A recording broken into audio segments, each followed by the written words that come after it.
Bismillahirrahmanirrahim. Assalamualaikum. How are you students? Hope you all are fine. English grade 6. Today we are going to read unit number 3. Health is the real wealth. Health means सेहत या तंदुरुस्ती, real असल, wealth दौलत. तंदुरुस्ती ही असल दौलत है. This is an informative text. As we have read about different genres of literature, it is also a part of your literature genre. It means informative text means that a text which gives us information about anything. किसी भी चीज़ के बारे में मालूमात दी जाती हैं informative text में.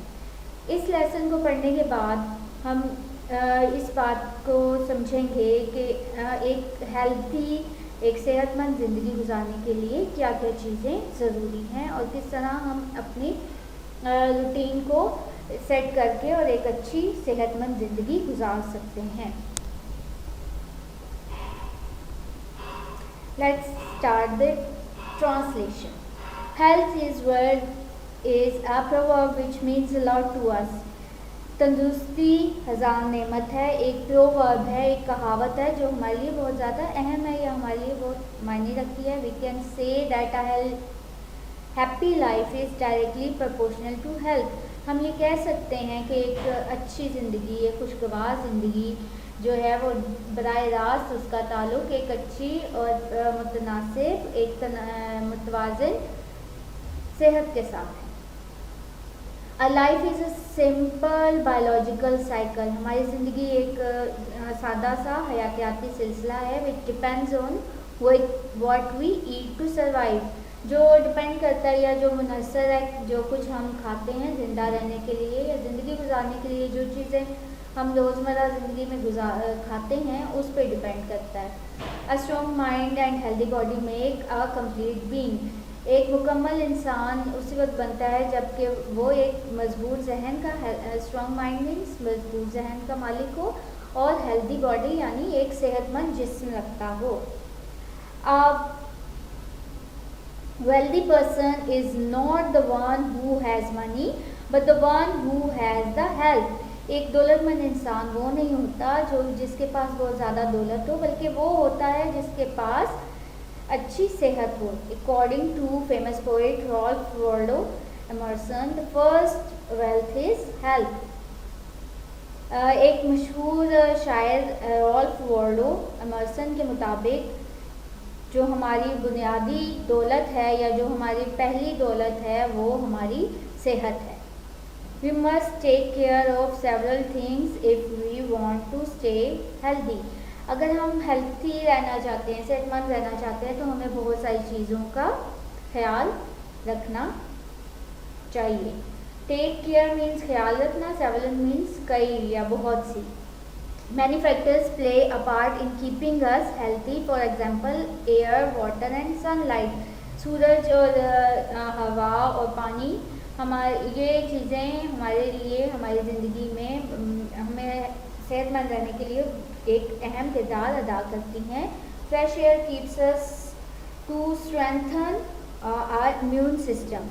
हमारे मुदाफ़ियाती अमल को बढ़ाने में जो फ्रेश एयर, ताज़ा हवा है वो एक अहम किरदार अदा करती है या हमें मदद करती है.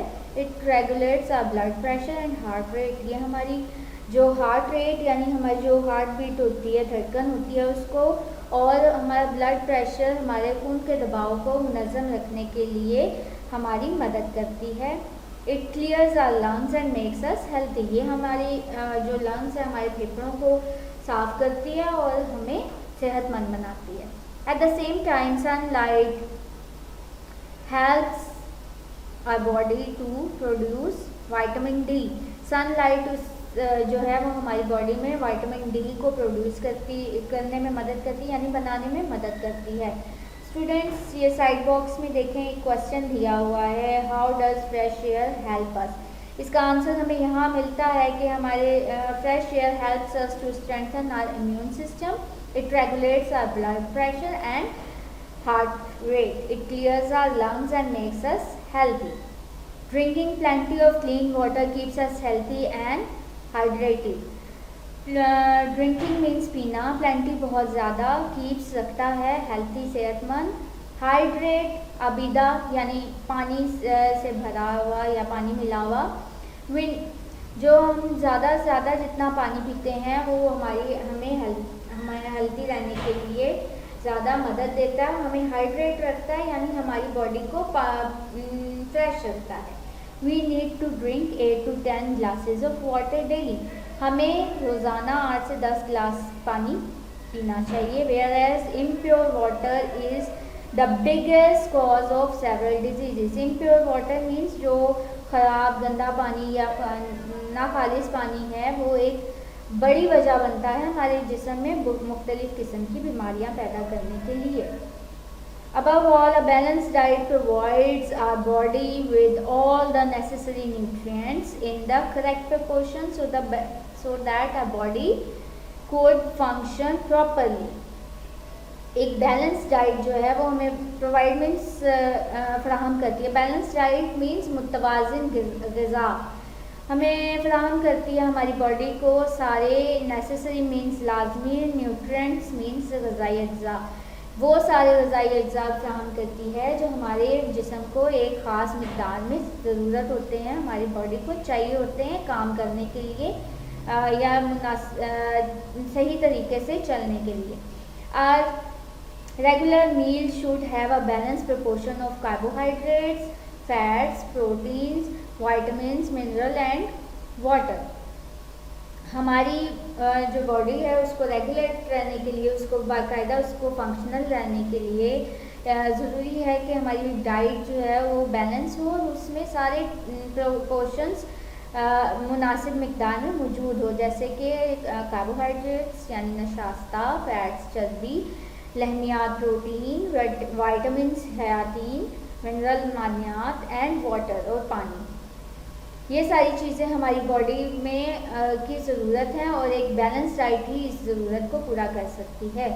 Nutritious and fibre rich food, for example fruits and green vegetables also play an important role in our overall health.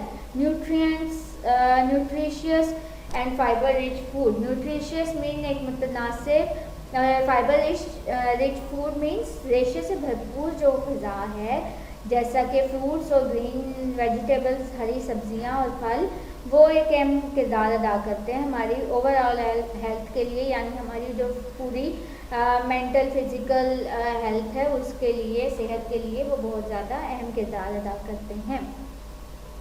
Green vegetables are source of vital nutrient. Vital nutrients means अहम ग़िज़ाई अज्जा। जो ग्रीन वेजिटेबल्स है, हरी सब्जियां हैं, वो एक बहुत बड़ा ज़रिया है हमारे लिए, अहम ज़रिया है ग़िज़ाई अज्जा लेने का। स्टूडेंट्स, साइड बॉक्स में एक क्वेश्चन है, what do you know about a balanced diet. हमें यहाँ पे इसका आंसर मिलता है, a balanced diet provides our body with all the necessary nutrients in the correct proportions so that our body could function properly। यानी balance diet वो diet होती है जो हमें प्रॉपर ऐसी चीज़ें जो हमारी बॉडी के लिए लाजमी हैं वो ग़िज़ाई अज्जा हमें प्रोवाइड करे ताकि हमारी बॉडी जो है वो सही तरीके से काम कर सके। Fibre rich food such as whole grain wheat, grain, etc. helps us improve our digestive system। जो रेशे से भरपूर ग़िज़ाएँ हैं जैसा कि होल ग्रेन व्हीट यानी सालिम अनाज या गंदम है, चोकर है, ये हमें ये हेल्प करती हैं इम्प्रूव करने में यानी बेहतर करने में। आर डाइजेस्टिव सिस्टम हमारे निज़ाम हज़म को बेहतर करने में ये हमारे लिए मददगार साबित होती हैं। Physical exercise and sports are also very important in order to keep the body healthy। एक हमारी बॉडी को हेल्थी रहने के लिए, सेहतमंद रहने के लिए जो जिस्मानी वर्जिश है और जो खेल है, फिजिकल एक्सरसाइज में जिस्मानी वर्जिश और एंड स्पोर्ट्स मीन्स खेल और वर्जिश भी बहुत ज़रूरी है। Exercise helps blood to circulate properly. Circulate means गर्दिश करना, प्रॉपरली मीन्स मुनासिब तरीके से यानी बेहतर सही तरीके से एक्सरसाइज जो है वर्जिश हमारी मदद करती है हमारे खून को हमारे जिस्म में बेहतर तरीके से गर्दिश करने के लिए। We should never forget the famous saying prevention is better than cure in terms of staying healthy with the help of exercise. जब हम हेल्दी रहने एक्सरसाइज के थ्रू हेल्दी रहने की बात करते हैं तो अब हमें एक सेइंग या एक मशहूर कहावत नहीं भूलनी चाहिए कि जो परहेज़ है वो इलाज से बेहतर होता है, यानी बीमार होने से बीमारी के इलाज से बेहतर है कि आप उस बीमारी को होने ही नहीं दें। Prevention is better than cure, परहेज़ इलाज से बेहतर है। Lastly, cleanliness is the key of health. Cleanliness means सफाई जो है वो बहुत की मीन्स इम्पॉर्टेंट है, बहुत अहम है, या चाबी होता है, यानी बहुत अहमियत रखती है हमारी सेहत के लिए, अच्छी सेहत के लिए। Without cleanliness is very difficult to maintain proper health. Without cleanliness it is very difficult to maintain proper health. एक प्रॉपर हेल्थ को मेंटेन रखने के लिए ज़रूरी है कि आप सफाई को भी साथ में रखें। सफाई के बगैर ये बहुत मुश्किल है। We should clean our house, our surrounding areas every day to avoid home flies and other insects. Insects means हशरात, कीड़े मकोड़े, and home flies means ये जो मक्खियाँ होती हैं घरों में। We should clean our house, हमें अपने घर, अपने इर्द गिर्द जो इलाका है उसको साफ रखना चाहिए इन मक्खियों से, इन हशरात से, इन कीड़े मकोड़े से बचने के लिए। Our food needs to be covered, हमारा जो फूड है वो ढका हुआ होना चाहिए। Simultaneously, personal hygiene is also compulsory. Personal hygiene यानी ज़ाती जाने सेहत या अपने खुद की सफाई जो है वो बहुत ज़रूरी है। We should take a bath daily, हमें रोज़ाना गुस्ल लेना चाहिए या नहाना चाहिए। We should wash our hands with soap after eating something and after using the toilet. हमें अपने हाथ जो है वो वॉश करने चाहिए, धोने चाहिए साबुन के साथ, जब हम खाना खाते हैं उसके बाद भी, और जब हम टॉयलेट वॉशरूम से होके आते हैं तब भी। We should brush our teeth twice a day to keep our mouth clean and free of disease. हमें अपने दांत दिन में 2 बार ब्रश करनी चाहिए ताकि हम अपने मुंह को बीमारियों से बचा सकें।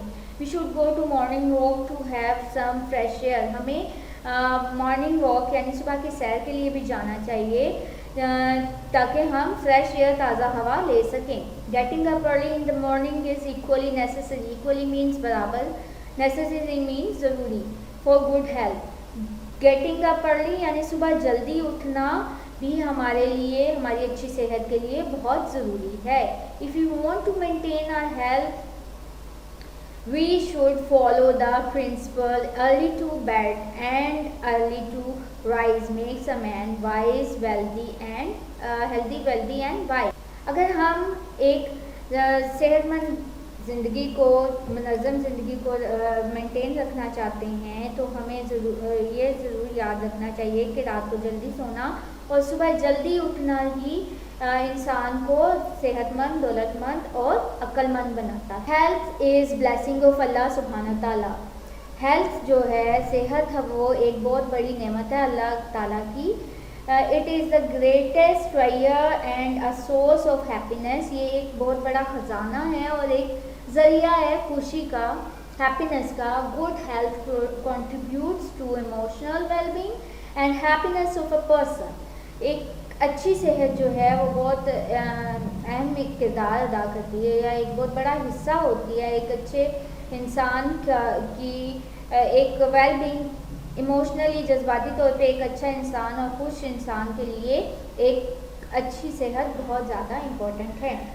Even with a limited income, एक महदूद आमदन के साथ भी, a person with sound health can lead a peaceful and prosperous life. Peaceful mean पुरअज़म एंड प्रॉस्पेरस मीन्स कामयाब। एक इंसान जो है वो एक कामयाब और पुरअमन ज़िंदगी गुजार सकता है एक अच्छी सेहत के साथ। Sound health mean good health, अच्छी सेहत। So student, this was the reading and translation of this unit number 3, which was health is the real wealth. हमने इसमें ये पढ़ा कि हमारे लिए एक बैलेंस डाइट बहुत ज़्यादा अहम होती है, बहुत ज़्यादा ज़रूरी है हमें एक अच्छी ज़िंदगी, एक खुश और खुशहाल ज़िंदगी, पुरअमन ज़िंदगी गुजारने के लिए. So come to the exercise of this lesson. First of all, listening and speaking focus. Read and practice the given dialogue. हमें एक डायलॉग दिया हुआ है, हमने इसको पढ़ना है और इसको प्रैक्टिस करनी है. Mom, Farhat and mother, there are two characters of this dialogue. Dialogue is a conversation between two or more people. This dialogue is between mother and daughter. Farhat, Mom, our school is organizing a cooking competition. Can I part in it? क्या मैं माँ अम्मी हमारे school वाले एक cooking competition मुकाबला जो है वो ऑर्गेनाइज कर रहे हैं, क्या मैं इसमें हिस्सा ले सकती हूँ? Mother, yes sure, but what will you cook in the competition? Farhat, mom, I have not decided yet. I need your help. Please help me to select a dish. Mother, I think you should make something different which should be healthy too. Farhat, should I make a burger? Mother, no, it is not healthy food. You should go for a fruit salad. It's easy to make and healthy too. Farhat, wow, Mom, it's a great idea. Please ask Dad to bring all ingredients for me. Mother, sure, don't worry. जैसा कि हमने इसमें पढ़ा कि ये सारा एक cooking competition के बारे में और उसमें हेल्दी फूड को बनाने में और उस को पार्ट लेने में के बारे में मदर ने अपनी डॉटर को बताया है कि एक हेल्दी फूड को किस तरह का होता है और हम उसको किस तरह से अपने कंपटीशन में यूज़ कर सकते हैं. B part is comprehension focus. Students, आपको इसके नोट्स मिल जाएंगे जो कि आपने अपनी नीट कॉपी पे नीट वर्क करना है और उसको एज इट इज़ जिस तरह से आप कॉपीज़ को बनाते हैं इस तरह आपने अच्छी राइटिंग में अपना काम कंप्लीट करना है. Next question is skimming. Skimming is a reading technique use to look for main or general ideas in a text. हमने लास्ट लेसन में भी पढ़ा था कि स्किमिंग में सिर्फ हम इम्पॉर्टेंट इंफॉर्मेशन या डिटेल्स जो होती है, इंट्रोडक्शन होता है, वो सिर्फ हम देते हैं और मेन जो पिक्चर्स और चार्ट्स को देख के एक उसकी ओवरऑल समरी बनाते हैं जिसमें ज़्यादा डिटेल नहीं होती. यहाँ पे क्वेश्चन है, read the text again, scheme the text and write it's main idea in your own words in your notebook. आपने पूरा लेसन यूनिट दोबारा से रीड करना है और इसको स्किम करना है, इसका मेन आइडिया जो है वो आपने लिखना है. Next is phoenix focus. Long and short vowel sounds. Read and से the long and short vowel sounds and notice how vowel length changes the meanings and pronunciation of a word. In a word, a vowel is long if the sound like its name. Similarly, a vowel is a short if it does not sound like its name.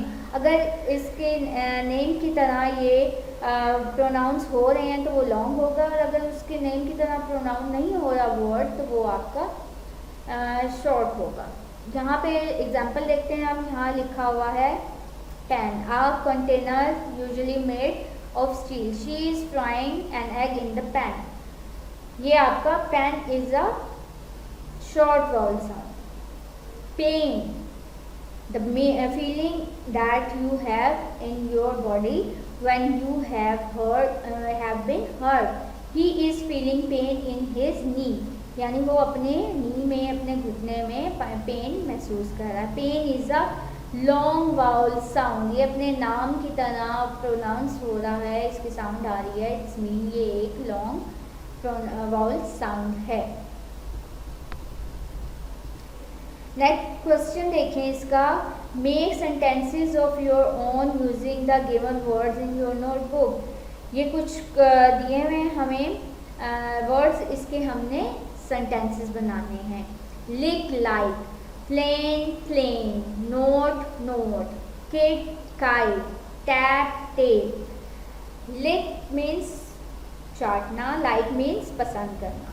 अब मैं आपको एक example इसकी देती हूँ और फिर बाकी आपने अपने उस नोट कॉपी पे खुद से करना है। लिक, लिक का sentence, the cat licked at the plate. अब लाइक, लाइक मीन्स पसंद करना। There is no place like home. इसी तरह आपने इन दोनों वर्ड्स जो कि साउंड एक जैसे कर रहे हैं, लेकिन ये दोनों दो वर्ड्स जो हैं ये पेयर हैं और इनको हमने अलग अलग सेंटेंसेस में बनाना है।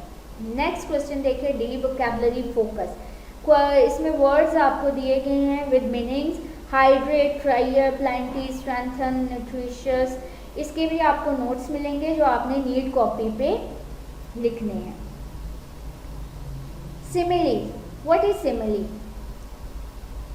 Simile is a word phrase or phrase that compares one thing with other. एक चीज़ को हम जब दूसरी चीज़ के साथ कंपेयर करते हैं तो वो सिमिली होती है। जैसे यहाँ एग्जांपल दी हुई है, एज क्लियर एज क्रिस्टल। इसका मतलब है very clear. The sky is as clear as crystal. As clear as crystal यानी क्रिस्टल की तरह क्लियर, साफ। यहाँ पे जो सिमिली हमें इस तरह से भी पहचान होती है कि सिमिली में हम लाइक और एज यूज़ करते हैं। जैसे एक और एग्जांपल यहाँ दी हुई है, स्विम लाइक अ फिश। यहाँ पे लाइक यूज़ हुआ है यानी मछली की तरह तैरना। Suhel is likely to win the race because he swims like a fish. ये हमारी एक सिमिली है। क्वेश्चन हमारा है, make sentences of your own using the given similes in your notebook. आपको यहाँ पे सिमिलीज दी हुई हैं, as brave as a lion, like cats and dogs, as sour as vinegar, as hungry as bear, as black as coat. आपने ये जो है इस सिमिलीज के सेंटेंसेस अपनी नीट कॉपी पे लिखने हैं। जैसे यहाँ पे लिखा हुआ है, as brave as a lion, the soldier was as brave as a lion. Next question is grammar focus. Singular and plural nouns. Singular means single, एक, and plural means jama, Wahid jama. Read the given sentences and notice the use of singular and plural nouns. Some nouns are written in plural form but are in fact singular. They only exist in plural form. जो कुछ nouns ऐसे होते हैं जो singular होते, हम लिखते हैं उसको प्लूरल में लेकिन वो सिंगुलर होते हैं, और कुछ जो है वो सिर्फ प्लूरल फॉर्म में हमें मिलते हैं। यहाँ एग्जांपल दी है, cut the clothes with the scissors. Scissors जो है वो as a singular noun use होता है, इसको हम एज अ प्लूरल भी यूज करते हैं। Where are my jeans? I have bought new sunglasses. Mathematics is my favorite subject. My trousers are dirty. I need to wash them. I have good news for you. ये जो words Z में लिखे गए हैं, these all are singular plural.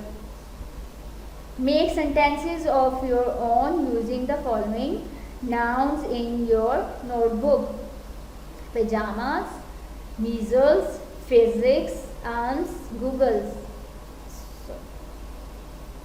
goggles. आपने इन सारे sentences, इन words के nouns के आपने सेंटेंसेस बनाने। जैसे मैं आपको एक सेंटेंस बता देती हूँ,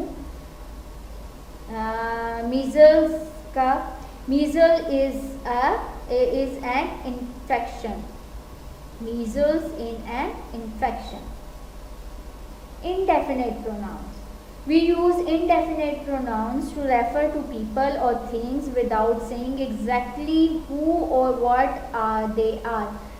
जब हमें एग्जैक्टली किसी के बारे में पता नहीं होता कि वो कौन है, तो हम इनडेफिनेट प्रोनाउंस उनके लिए यूज़ करते हैं.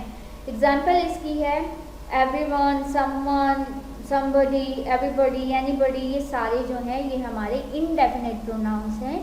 जब हमें कंफर्म नहीं होता या हमें किसी का स्पेसिफिकली किसी पर्सन के बारे में नहीं पता होता कि किसके बारे में बात हो रही है, तो हम या फिर ज़्यादा लोगों के बारे में बात की जा रही हो, तो हम इनडेफिनेट प्रोनाउंस यूज़ करते हैं. यहाँ पे एक पैराग्राफ दिया हुआ है. Everyone is in the class was very excited. Miss Hina, our class teacher, told us that today someone special was coming to guide us about a healthy lifestyle. As we were having a discussion, somebody knocked at the door. Mr. Ali, a doctor, came in and shared different ways to stay healthy. You should eat fresh vegetables and fruits, he advised us. Miss Hina told us to note down everything he has shared. He asked if anyone wanted to ask any question, but nobody asked. We thanked him for his valuable guidance. Everybody promised him to follow his advice. इसमें everybody, somebody, someone, everybody, everything, anyone, promise, these all are indefinite pronouns. Make sentences of your own using the indefinite pronouns used above. जैसे आपको ऊपर दिए हुए हैं someone, several, each and somebody, ये सारे आपके डिफरेंट इनडेफिनेट प्रोनाउंस हैं. आपने कोई से भी प्रोनाउंस लेके आपने कुछ सेंटेंसेस बनाने हैं जो आपने नीट कॉपीज पे लिखने हैं. Next question is definite article. Article is a short word that refers to and introduce a noun, जो कि किसी भी नाउन को, एक सिंगल नाउन को रेफर कर रहा हो या इंट्रोड्यूस कर रहा होता है, उसको हम आर्टिकल कहते हैं. यहाँ पे हमारे पास डेफिनेट आर्टिकल है. Definite article, the is called the definite article. It is used to refer to a specific noun. For example, person, place or thing. कोई specific noun होता है जिसको हमने बताना होता है, उसके साथ हम the यूज़ करते हैं. जैसे कोई person है, कोई इंसान है, कोई place है या कोई जगह है या thing, कोई चीज़ है. एग्जाम्पल देखिए इसकी. He goes to an English medium school. The school building is very big. ये इस स्कूल बिल्डिंग के बारे में बताया गया है, तो वो स्पेसिफिक एक प्लेस है, एक चीज़ है स्कूल बिल्डिंग, तो उसके साथ हम दा यूज़ करेंगे. I saw a child in the market. मैंने मार्केट में एक बच्चा देखा. The child was crying. Child यहाँ पे एक स्पेसिफिक पर्सन है जिसके साथ हम ये डेफिनेट आर्टिकल यूज करेंगे. क्वेश्चन है make 10 sentences of your own using the definite article the to particularize a noun in your notebook. आपने इसको द को यूज करके आपने 10 सेंटेंसेस बनाने हैं. एग्जाम्पल मैं आपको यहाँ दे रही हूँ. Islamabad is the capital of Pakistan. यानी कैपिटल को हमने स्पेसिफिक किया है, तो हमने उसके साथ दा यूज़ किया है. Next question is writing focus. Read the given question. What do you eat for breakfast? What do you speak English fluently? ये क्वेश्चंस हैं और to understand questions and answers them properly, some clues in the question can help us. For example verbs and tenses used in question. हमें questions के अंदर ही कभी कभी clues मिल जाते हैं कि हमने इस क्वेश्चन को कैसे आंसर करना है. यहाँ पे अब क्लूज क्या है? Do and eat. अब यहाँ लिखा हुआ है what do you eat for breakfast. यहाँ आप लिखेंगे आई I do eat eggs and bread for my breakfast. Do you speak English fluently? यहाँ पे हमें क्लूज दिए हैं do and speak. Yes, I do speak English fluently. ये इसका आंसर होगा. नेक्स्ट है in the questions above the tense and use is present. It means that these questions are related to a present act और habitual action. जो हमने ऊपर questions पढ़े हैं उनमें प्रेजेंट टेंस यूज हुआ है. इससे हमें पता चलता है कि हमारे जो क्वेश्चंस हमसे पूछे गए हैं वो हमारे प्रेजेंट किसी एक्ट के बारे में या हमारी कोई हैबिचुअल एक्शन के बारे में वो पूछे गए हैं. Next question is how did you spend your last weekend. अब यहाँ पे डिड है. डिड हम पास्ट के लिए यूज़ करते हैं तो हम इसका रिप्लाई भी इसका आंसर भी वैसे ही करेंगे. I spend my last weekend with my grandparents at their home. What time did you go to bed last night. इसी तरह आपने इसका आंसर भी पास्ट में देना है. In the questions above the past tense is use. It means that these questions are related to the past event. किसी गुजरे हुए वक्त के या किसी गुजरे वक्त में हुए इवेंट के बारे में ये क्वेश्चंस किए गए हैं. इन क्वेश्चंस को हमने पास्ट में ही रिप्लाई करना है. Will you eat healthy food now. Will means future. Future के बारे में हमें अब पूछा गया है. Yes, I will eat healthy food now. What will you do on Sunday? I will go for a picnic with my family. These questions, the future tense is used. It means that these questions are related to a future event or act. ये हमारे future event या किसी future act के बारे में है. ये हमें फ्यूचर के बारे में बता रहे हैं. Now read the questions given on the previous page and answer them in your notebook. जितने क्वेश्चन हमने पीछे पढ़े हैं इन सब के आपने आंसर्स अपनी नोटबुक पे लिखने हैं. According to their verbs and tenses. उसको प्रॉपरली टेंस के अकॉर्डिंगली वर्ब को यूज़ करना है. Precis writing. Precis is a short written or spoken account of something. किसी भी चीज़ का को हम शॉर्ट करके जो लिखते हैं सिर्फ उसके इम्पॉर्टेंट चीज़ें इम्पॉर्टेंट पॉइंट्स डिटेल में जाए बगैर जो हम लिखते हैं ये हमारी फ्रेसी होती है. It is a short summary of a passage. एक बहुत ही शॉर्ट प्रिसाइज समरी होती है जस्ट इन फ्यू लाइन्स. इसमें ज़्यादा डिटेल में नहीं लिखते. Read the given rules of precis. हम यहाँ पे रूल्स पढ़ते हैं इसके. First read the text twice or thrice carefully to summarize. पहले आपने इसको टेक्स्ट को 2 या 3 दफ़ा पढ़ना है. Underline and mark the important ideas. जो इम्पॉर्टेंट आइडियाज़ हैं उनको अंडरलाइन करना और उनको मार्क करना है. With the help of underline ideas draw the outline of your precis. आपने अपने प्रेसी की एक आउटलाइन ड्रॉ करनी है यानी आपने उन पॉइंट्स को इकट्ठा करके एक पैराग्राफ बनाना है. Omit all unnecessary information. Omit means आप उसमें से जो अननेसेसरी इंफॉर्मेशन हैं या जो गैर ज़रूरी मालूमात हैं उनको निकाल दें. डोंट ओमिट इम्पॉर्टेंट पॉइंट्स हैं. जो इम्पॉर्टेंट पॉइंट्स हैं उसको आपने नहीं ख़त्म करना. Keep the fact in your mind that the length of the precis should 1/3 of the original text. आपने ये माइंड में रखना है कि जो जितना भी आपका टेक्स्ट है आपकी प्रेसी उसका 1/3 1/3 हिस्सा होना चाहिए. It should be written in direct speech. एक इनडायरेक्ट स्पीच में इसको आपने लिखना है.